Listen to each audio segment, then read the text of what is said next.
누워있는 소를 닮았대서 붙은 이름 우도. 우도에는 소처럼 부지런한 해녀들이 살고 있습니다. 물질을 나선 이 중 유독 애태 보이는 한 해녀. 거친 바닷바람과 짠물을 마다 않고 바다밭으로 들어갑니다. 육지와는 전혀 다른 별천지 바닷속 세상. 그녀는 이웃 황홀경을 만끽하고 싶어 해녀가 됐습니다. 바다 가면 제 세상이에요. 아무도 뭐라 안 하고 저만 4시간 동안 아무 말도 안 하고 저 혼자 들어갔다 나왔다 들어갔다 나왔다. 그게 너무 좋아요. 찰랑찰랑 거리는데 이 바닷소리, 이 바람소리 그냥 저를 편안하게 만들어주는 소리인 것 같아요. 저는 되게 쉽게 생각해서 해녀 한다고 했었거든요. 근데 막상 지금 이렇게 해보니까 너무 힘들어요. 근데 그 뿌듯함은 너무 좋거든요. 어느덧 바다 출근 3년 차. 바다가 일터인 MG 해녀 이민 씨를 만나봅니다.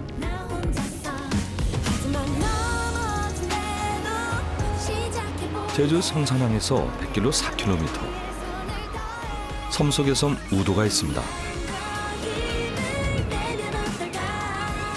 제주도보다 찾는 이가 적어 제주의 참모습을 간직한 우도. 풍부한 어장을 자랑하는 이곳엔 150명 정도의 해녀들이 있습니다. 해산물이 알을 낳는 여름을 제외하곤 늘 바다로 나가는 해녀들. 아침잠 많은 혜인 씨도 오늘만큼은 일찍 일어나 물질 나갈 채비를 서두릅니다. 물질 나가기 전 꼭 챙겨야 할 게 바로 쑥. 쑥은 수경에 김이 서리는 걸 막아줄 뿐만 아니라 쑥 특유의 향이 멀미를 잠재워준다고 합니다. 이거 쑥이에요. 그 습기 없애는 거. 수경 가서 닦으면 돼. 엄마가 제 전용 쑥 심어줬어요. 제 전용 쑥. 엄마의 살뜰한 마음을 담아 드디어 바닷가로 향하는데요. 해녀들이 물질 나갈 바닷가 근처엔 해녀 쉼터가 있습니다. 세상에, 서두른다고 서둘렀는데 벌써 먼저 와 있는 다른 해녀들. 역시 어르신들의 부지런함은 당할 수가 없네요. 선배 해녀들의 출근길을 책임지는 막내. 보통의 스쿠버 다이빙 슈트보다 훨씬 두껍고 무거워 입기가 만만치 않은 물지로. 입기만 해도 진이 빠지면 혜인 씨가 대령하는 게 있습니다. 아이고 나도 막 감기. 혜연이가 타준 거는 먹지. 고마워요. 커피 커피 마셔. 선배들의 출근길을 책임지는 막내 해녀 혜인 씨. 그녀는 우도 해녀들의 희망이죠. 저 타지에 나가고 또 육지 가고 돈 벌래도 생각해보니 아가씨 자리를 뺏겨서 저 아가씨밖에 없었다. 사람이 있을까? 젊은 사람들 어서 여기 좀 한 몇 사람 뿐이죠. 우리 일대 물질하는 아이들 몇 사람 뿐이죠. 젊은 사람들 다 어서 다 늙은 사람들만 있네. 아이 무서워 못하려. 혜인 씨 빼고는 거의 다 60, 70대인 이곳 해녀들. 젊어봐야 50대인데요. 하겠다는 사람은 드문데 고령화가 심각하니 혜인 씨 아니었으면 해녀 명맥도 끊길 지경이었죠. 하지만 아무리 젊다고 해도 해녀들의 고질병은 어쩔 수 없습니다. 그녀 역시 늘 두통과 이통을 달고 살죠. 더구나 만성비염까지 있어서 약을 한 움큼 먹어도 여간 불편한 게 아닙니다.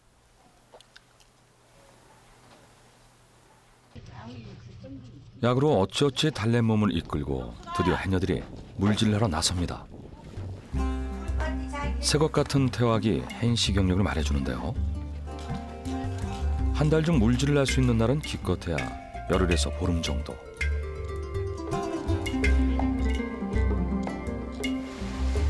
그마저도 날씨가 따라줘야 하기 때문에 해녀들에게는 하루하루가 아깝고 소중한데요. 아무리 해산물을 많이 잡고 싶어도 혼자 나서는 건 절대 금물. 사고를 막기 위해 반드시 함께 움직입니다.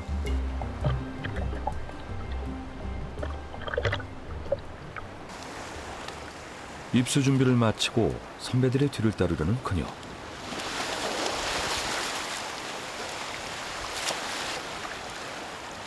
(20kg짜리) 납덩어리를 허리에 차고 힘차게 바다 한가운데를 향해 나아갑니다. 이곳 해녀들은 배를 타지 않고 바닷가에서 어장까지 직접 헤엄쳐 나가는데요. 이곳에서는 그것을 간물질이라고 부른다고 합니다. 조업할 수 있는 바다밭이 마을에 가까워서 그냥 헤엄쳐 이동하는 거죠. 이제 오늘의 조업 지점에 도달했습니다. 하나둘씩 입수를 시작하는데요. 물에 둥둥 뜨는 태왁은 잠수 유출을 표시할 뿐만 아니라 물 밖에서 잠식이 돼 숨을 고르는 중요한 도구입니다. 태왁은 바다에서 제 생명줄이에요. 들어갔다가 물 센 데 가면은 얘 잡아야 되거든요. 얘 못 잡으면 그냥 죽을 수도 있으니까. 저승에서 벌어 이승에서 쓴다는 말이 있을 정도로 위험한 해녀의 삶. 그것을 알면서도 hen 씨는 해녀가 꼭 되고 싶었습니다. 마치 수족관에 들어온 것 같은 풍경을 선사하는 바다를 누비는 기쁨 때문이죠.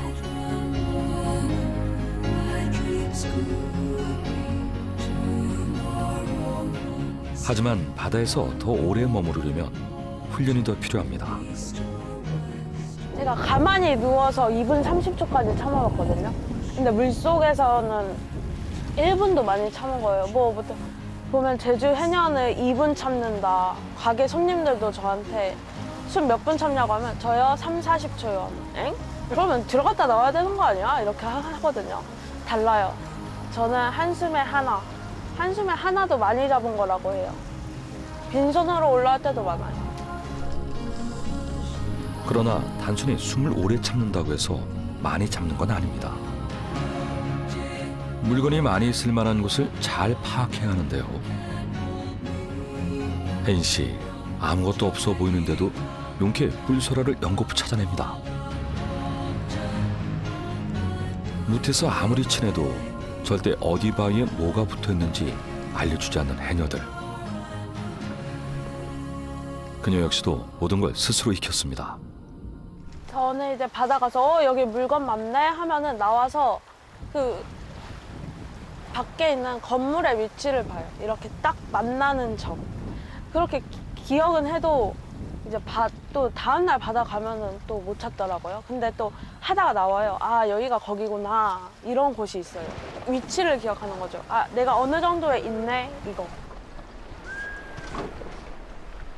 지도가 없는 바다. 물 밖의 지형지물을 머리에 새겨야 자신만의 바닷속 지도를 만들 수 있다고 하는데요. 바닷속도 육지의 사계절과 같습니다. 겨울엔 보이지 않던 수초가 봄이 되면 새로 돋아나는데요.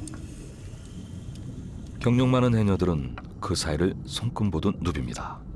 저도 지금 이 젊은 나이에 추워 죽을 것 같은데 더 예전에는 옷도 잘 안 나왔을 텐데 어떻게 견디고 어떻게 물질을 했지 생각하면 생각할수록 할머니들이 너무 대단한 것 같아요.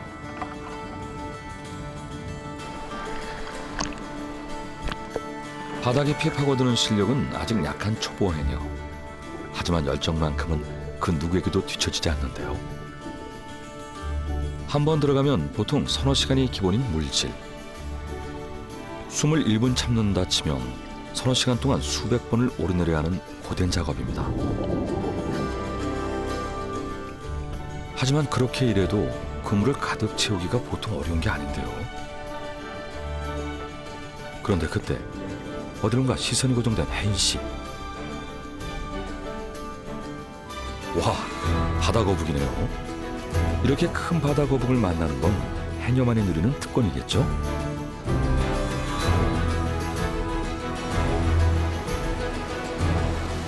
자, 시간이 얼마나 흘렀을까요? 밀물을 타고 해녀들이 하나둘씩 무트로 돌아오기 시작합니다.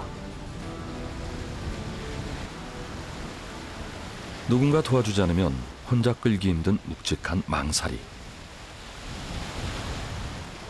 물질하느라 안 그래도 힘들었는데 씨알 굵은 뿔소라가 가득 담긴 망사리를 육지까지 들어옮기는 것도 꽤나 중노동인데요. 다행히 마중 나온 이들이 있습니다. 망설이 무게와 경력은 항상 비례한다는 혜인 씨.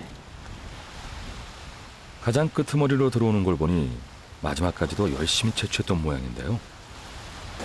귀도 아프고 소란 안 보였는데 거북이 버스 신었어요. 나 거북이 기다리고 있었는데 자리도 안 옮기고 많이는 못 잡고 저는 오늘 거북이 본 걸로 만족하려고. 평소에 비하면은 많이 엄청 많이 못 잡은 편이에요. 근데 이제 소라 끝나갈 때가 돼가지고 할머니들은 저보고 많이 했다고 하는데 사실 저는 만족은 못해요. 노력하면 아낌없이 내어준다는 너른 바다. 과연 오늘의 결실이 얼마나 될까요?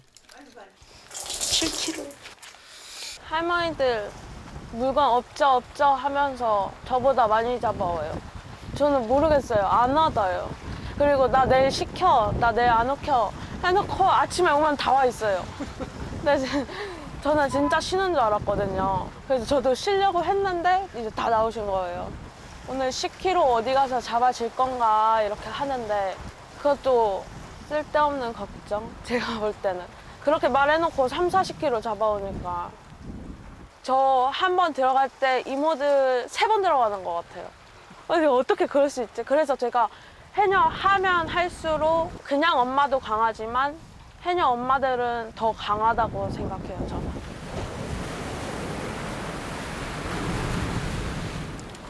자기의 숨만큼 머물며 바다가 주는 만큼만 가져오는 게 해녀들의 약속.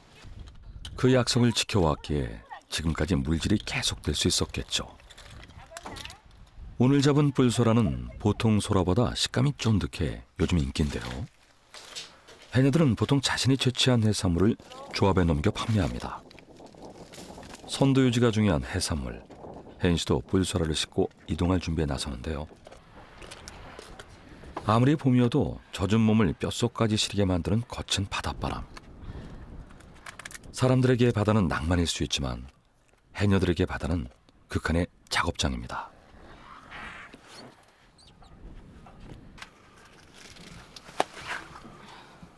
그런데 혜인 씨에게 해녀일보다 더 힘들었던 건 사람들의 시선을 의식하는 자신이었다고 합니다. 원래 창피해서 저 원래 물질 끝나면은 모자도 들어가기 직전에 하고 이 슬리퍼도 창피해서 안 신고 맨발로 다니고 그랬거든요. 이게 할머니 슬리퍼여가지고 이게 고무 모자가 그렇게 예쁜 건 아니잖아요. 그래서 좀 창피했어요. 하지만 그건 다 옛날 얘기. 지금은 신기하게 보는 시선을 오히려 즐길 정도죠. 저 지금은 그 누구보다 당당해요. 창피한 것도 없고 그냥 나 이렇게 나 해녀야 약간 이런 느낌? 저는 나오면은 나 젊은 해녀다 이렇게 하면 머리 탁 벗어서 보여주고. 만 22이었던 지난해 도내 최연소 해녀로 인정되면서 많은 이들의 주목을 받았던 그녀. 그만큼 부담도 컸지만 그저 출근하는 곳이 다를 뿐 남들과 똑같은 직장이라는 마음으로 살고 있습니다.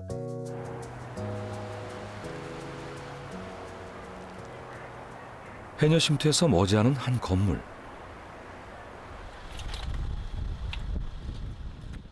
혜인 씨가 이곳의 식당에 아까 잡아온 소라를 내립니다.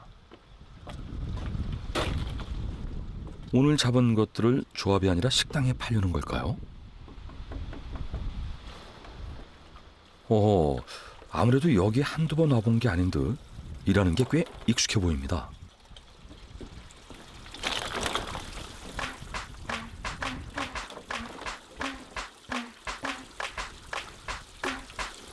아하, 그러고 보니 식당에 혜인 씨 사진이 붙어 있네요.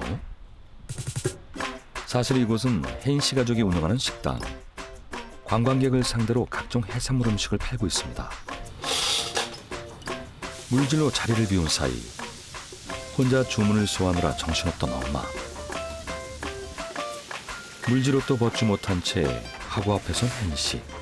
원래 이 역할은 오빠 담당이었다고 합니다.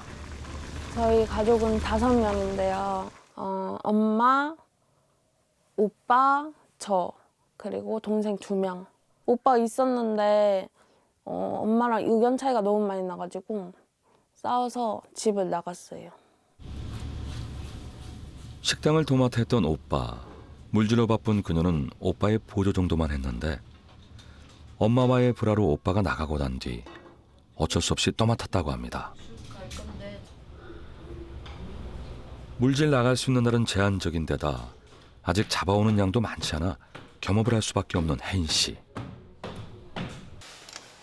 다른 해녀들도 물질에 반일까지 하며 생계를 꾸리지만 식당 일처럼 힘들진 않다고 하는데요.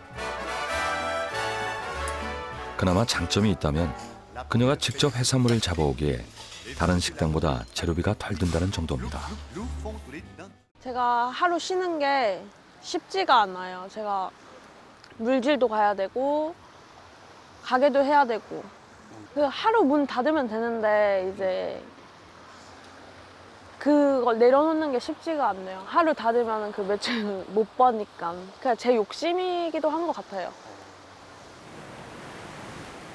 물질 다녀와 몸이 천근만근이지만 관광객이 다 빠져나가야 비로소 쉴 수 있다고 하는데요. 이렇게 적막한 밤이면 물질을 처음 시작했던 그때가 생각납니다. 이거 해녀 일기예요. 제가 처음에 바다 몇 시에 가는 줄도 몰라가지고 이모한테 계속 물어봤거든요. 이모 오늘은 몇 시에 가요? 몇 시에 가요? 했는데 그것도 민폐잖아요.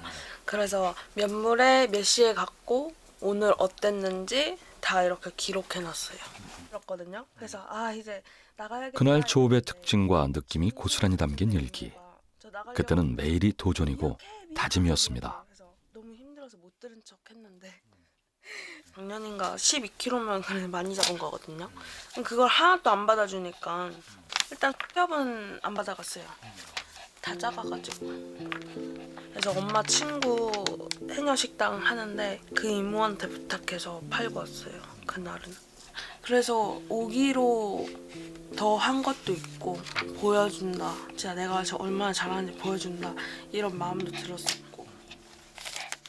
오기와 끈기로 버텨온 해녀라는 직업. 어렵게 시작한 만큼 해녀에만 집중하고 싶지만 그럴 수 없는 현실. 고민이 깊어갑니다.